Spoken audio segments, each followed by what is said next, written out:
This is definitely the best time to eat. So far, by Stafford. When wearing clothes, easy access to protein is freedom in the cold Arctic Circle. It's not just a full grill, but also fresh salmon salad, combined with nutrient-rich sea clams. Survival program. He turned the outdoors into a vacation. The Nolan Mountains. On the west coast of Norway, just over 100 kilometers from the Arctic Circle, similar harsh weather requires avoiding freezing. This time, I broke the rules by wearing a feather coat. Program team. He hired a nuclear helicopter to take him to the top of the mountain. Desolate, as the sound of the plane's engine drifted away. The challenge officially begins. According to the old rules, no food or survival gear. So confident that he didn't even wear a hat. For the next 10 days, you're on your own. No map, no compass. You stand on the high, simple plain, at the top of the mountain with no cover to survive. You must get to the foot of the mountain before dark. It's only snow outside. Carrying 10 kilograms of luggage, climbing down difficult terrain. Before long, I was panting. It won't be okay if I keep going. So I figured out how to sit on the ski, sliding down like an adventure game, skiing and screaming excitedly. Suddenly having fun like a kid over 40. Just slipped down. My throat was dry from the cold air. Drinking water directly will cause hypothermia. So he picked up some nearby moss and squeezed out fresh drinking water. Delicious and refreshing. The water problem is temporarily solved. Next, I need to solve the heating issue for tonight, because the nighttime temperature here can drop to -10 degrees Celsius. The old man's strawberry-like leaves are great materials to start a fire, so I collected 10 immediately to reserve. It's going to be dark in over an hour, but I still haven't found shelter. What's worse is that it's snowy year-round. There's no dry material to start a fire. There's definitely no fire tonight, so I put hay in my pants to dry it out. Thanks to body heat, I can light a fire in the morning. Then I found a dry patch of land nearby. I have to sleep with the sky as my blanket. But when night comes, the temperature plummets. I can't stand it without a fire. You have to stay warm all night. I swear I have to start a fire today at all costs. First, find the right place to make camp by the stream. Found an open area near mountains and rivers. The beautiful scenery is ideal for building a shelter. After finalizing the location, the urgent thing is to start a fire. He took the hay that had dried overnight in his pants. The sound was very crisp, very effective, but in this cold, humid environment, it's not possible to use sticks to start a fire. He looked for stones to ignite a spark. Accidentally, he picked up an iron artifact. It was a few million years old. It worked better than rocks. He used it to ignite the fire. It's different from using wood. Igniting fire requires strength and skill. After 2.5 hours of persistence, he finally created a little spark. He blew on it gently and steadily. He finally succeeded in igniting a fire. Afraid the fragile flame would go out, he gathered all the dry wood around. Then he moved some big rocks from the coast. He used tree branches to raise the bed off the ground. Then the heat flowed up through the branches. A soft layer was added for comfort. By evening, thanks to the fire, he finally got a good night's sleep. On the third day, his survival skills without food began to be tested. Many times, he had to go out looking for food. Maybe due to hunger, he made mistakes. He mistook spring water drops for tadpoles. He kept going deeper into the forest and saw a plant growing on a cliff. Its roots contained a lot of boron hydrates. He harvested some and tasted a flavor like licorice. It was much sweeter than beef. When he came back, he was surprised to see the water had risen several meters in just a few hours. Fortunately, the fire was high enough, but the moss underneath was soaked with water. If left untreated, it would reduce heat and increase fuel consumption. So, he moved the fire elsewhere, uprooted the moss, and started a fire on bare rock. Then he collected 10 dry branches nearby to build a roof as cover for the bed, with an optimal angle to take advantage of the heat from the fire. He made a frame out of large tree branches and covered it with moss, completing a simple shelter. But he wasn't satisfied yet. He found that the roof beams couldn't bear the load. They bent and were at risk of collapsing at any moment. To repair it before nightfall, he used a wooden stick as a support. Currently, out of the 4 survival essentials, he only lacked food. Sitting by the fire, he thought about his plans for tomorrow and confidently declared, "I'm going to do something impressive." The next morning, just as he was about to get started, the horizontal roof beam suddenly broke from the weight. It nearly injured him. It was worse than heavy rain or snow. His mood dropped to rock bottom. But to complete the challenge, he dared not waste time. He immediately removed the roof and replaced it with a larger and stronger tree trunk. Then, he repeated the previous steps to complete the shelter. On the 5th day, he started looking for food along the coast. Under a rock, he found a clam. He put it in his mouth immediately and kept searching. I found some screws, a big oyster, and 2 sea snails. I took it all back to camp and roasted it over the fire. Grilled seafood is both tasty and satisfying. The meat is crispy. It makes me so happy. Then, I smashed some sea snails for dessert. I was full and fell asleep. The next morning, it was snowing again. The fire had almost gone out. Because there was no spare wood, I had to adopt a new method of ignition. But with the current situation, this method wasn't very effective. I looked for long logs nearby and built a bonfire. I carefully tended it so the fire would burn strongly. The damp, moss-covered roof also started to dry. But then suddenly, something happened. By evening, the fire had become too strong. The roof caught on fire, but luckily, the rain had soaked the roof, so the fire didn't spread. The challenge had lasted over a week, but I still hadn't found a significant food source. Today, I decided to explore more remote areas, and it was amazing. A vast sea appeared before my eyes. When I got closer, I found a lot of clams. So many that they overflowed everywhere. I said I'd never seen so many clams in my life. It looked like enough to last forever. I excitedly gathered clams with my hat. At the same time, I found another area with seaweed and more seafood nearby. I could already imagine how rich this evening's meal would be. Back at camp, I used the simplest baking method. I placed seaweed and clams on the fire, using birch bark as a plate. Soon, the delicious meal was ready. I opened a clam. The large meat was plump and full. Just looking at it made my mouth water. The sweet, tender clams, combined with a fresh seaweed salad, created a flavor that was awesome. I finished with a scorched piece of roasted seaweed. I felt like I could live here for a whole year without complaint. I even gathered some soft moss to spread on the bed. To increase comfort, I officially declared I was living a royal life. The morning after the challenge ended, I packed my luggage and successfully completed the challenge. The hungry expert seemed lucky this time. Without using traps, I even caught a 2.5-pound wild goose. Combined with barley, Stafford cooked a Thai chicken curry, fried frog meat and baked potatoes. Crispy outside, soft inside, this trip completely broke a 3-day fast. 9 meals this time. He set foot in the infamous Golden Triangle in Thailand. This is where the world's toughest laws exist. It's still a drug trafficking haven today. With a cheap little plane from the film crew, I quickly arrived at the challenge site. After landing, he took off his clothes and applied a blur effect. As the helicopter leaves, the challenge officially begins. As usual, he didn't bring food or survival gear. Be careful, he didn't even wear a hat. The only equipment he carried was a camera and a set of clothes. Emergency rescue team or production crew were on standby. We all know that in survival, the most important thing is to find water.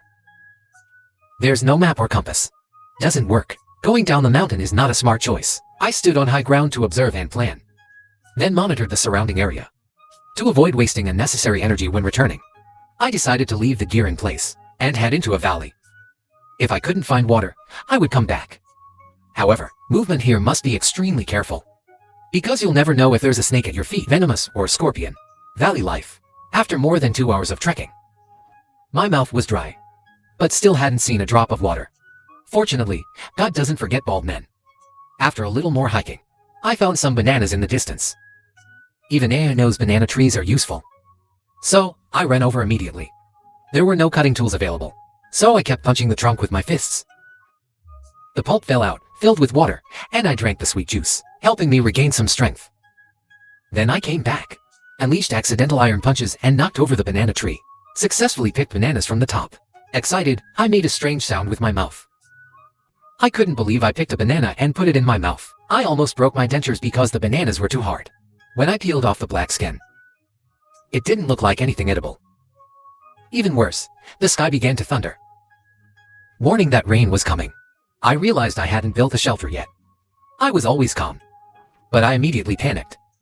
Fortunately, banana tree bark can be used to make clothes. I collected 11 strips, squeezed and wrapped them.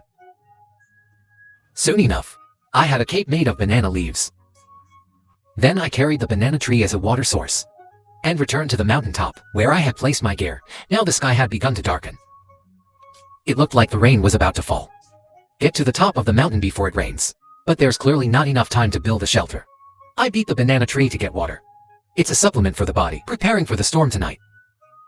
On a lonely mountaintop, there's no place to hide.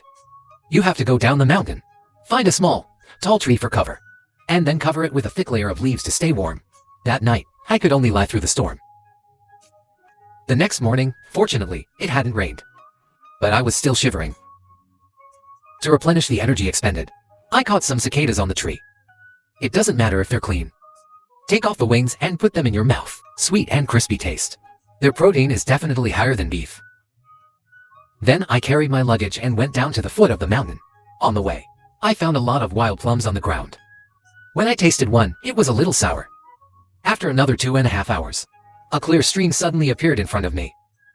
No need to filter or boil. I bent down and drank every sip to quench my thirst. Then I went upstream, looking for an empty space to camp. No cutting tools, so I went to the stream to choose a sharp stone. Then I went back to the bamboo forest I had passed before. Very solid cover, but after doing my best to pull and saw, I managed to cut down more than 10 trees. Then I returned to camp. Based on the principle of triangular stability, learned it since elementary school, I built the main frame of the shelter. Then I found banana leaves to put on top. Completed a hut in the middle of the forest, extremely rugged and delicate.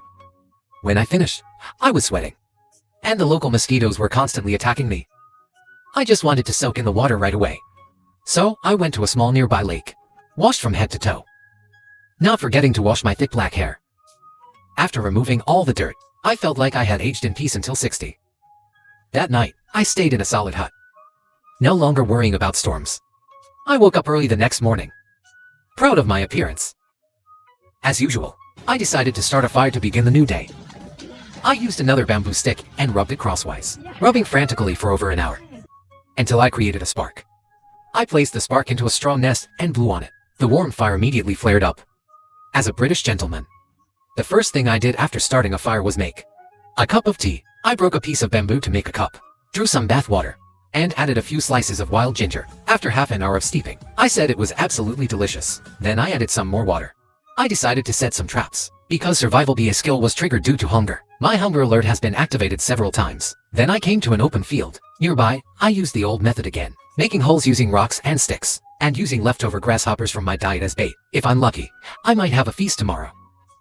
While waiting for the traps to work, I didn't sit idle, because that's just not my style. I remembered seeing tadpoles when I was showering. I wanted to see if I could catch a frog. After groping around for half a day, I actually caught one. I quickly finished it off with a stone, but when I was about to skewer the frog to roast it, I couldn't believe it had been playing dead. It suddenly jumped. It leapt away in a flash. I watched the precious protein slip from my hands. I was so angry I nearly burst into flames. But as they say, there's always another chance. I kept searching by hand, hoping to find more food. And I caught a bigger frog. Learning from last time, I didn't show any mercy. Soon, the frog was turned into a meat skewer. I grilled it over a fire for half an hour. A delicious roasted frog was ready. I tore off a plump thigh and put it in my mouth. Savoring its fresh, firm taste, it brought a sense of happiness. Not to mention the nutrition, it has thousands of times more protein than beef. I ate until full, then continued building a bird trap. I used a crooked tree as the support frame, tied a noose to the trigger mechanism. As long as an animal steps on it carelessly, it'll instantly become a source of calories. After all the work, night fell. The heavy rain that had been brewing for days finally started falling. I quickly moved the fire from the door into the tent. Fortunately, the tent, made of bamboo, protected me from the disaster. When the rain stopped, I checked the traps. One of the traps had caught a small mouse. I was so excited by my luck. I screamed with joy, then brought the prize back to camp and roasted it. I took a crunchy bite, just like duck neck, with a protein content dozens of times higher than beef. I ate it clean, didn't even leave a bone. In the blink of an eye, it was Friday. By now, I was used to the rain and the sun. Today, I decided to make a water bottle. I cut a small slit into some bamboo, gently tapped, and got to bamboo pieces. Then I trimmed one end of the inside, so they could fit together. And just like that, I had a portable water bottle. On the 8th day, to prove I could survive here long term, I decided to imitate the lifestyle of the indigenous people. I filled up fresh water, carried a fire starter and a bamboo cooking tube. Now, the only thing missing was an axe. I searched for half a day. I finally found a piece of rock and tied it to a stick to make an axe. I found a banana tree to test the effectiveness of the axe. The sharpness is not inferior to that of an ancient battle axe. Everything was ready. Before leaving, he decided to check the bird traps. He saw the trap had been triggered from a distance. When he got closer, he found a chicken inside. Lying still, it looked like it was sleeping, but it had been gone for a while. It was funny. He couldn't help but laugh out loud. Then he went back to camp, packed all his belongings and formally prepared for early migration. On the way, he collected 10 ingredients, moving and resting alternately. When he found an empty space, he started preparing a royal feast. First, he plucked the chicken feathers into small pieces, combined them with sorghum, ginger, and palm oil. Everything was stuffed into bamboo tubes and baked over charcoal. For 30 minutes, it became a new Thai-style chicken curry. The taste was truly incredible. The light fishy flavor of khao san ho blended perfectly with the sourness of palm oil and the freshness of the chicken, creating a wonderful explosion of flavors in the mouth. He ate very well and was full. It was the morning of the 10th day when the sound of a helicopter came. This time, the challenge was officially over. This was definitely the game Stafford performed the worst in. He initially thought that moving through the wilderness of Africa, full of protein sources, would help him avoid 3 days of hunger and 9 skip meals. He didn't expect it would train his skills in passivity to a new level, skipping catfish in a small river, weighing to tons to catch. He decided to pretend to lick wild figs, risking bee stings just to guard show. The whole journey was indescribable.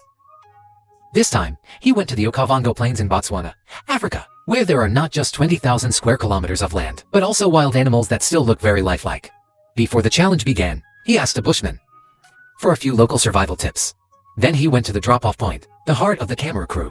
With just one jump, he quickly got to where he needed to be. After landing, he quickly undressed and changed clothes, making sure there was no camera crew.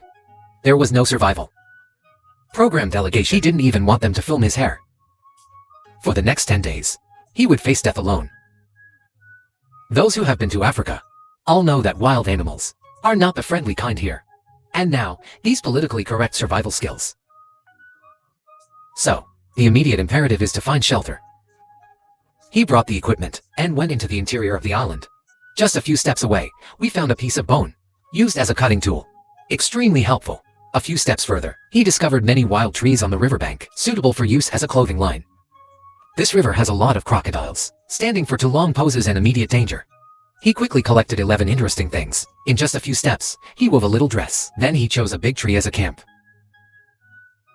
Not only does it block the sun, it also protects from animals. More importantly, you can climb to the top of the tree for safety. After solving the shelter issue, he moved on to upgrading. The climate here is hot and dry. You can easily find the materials you need to start a fire. And then he used these 10 materials to build a tool. He started a familiar task again, rubbing his hands furiously without friction. A moment later, there was a small fire.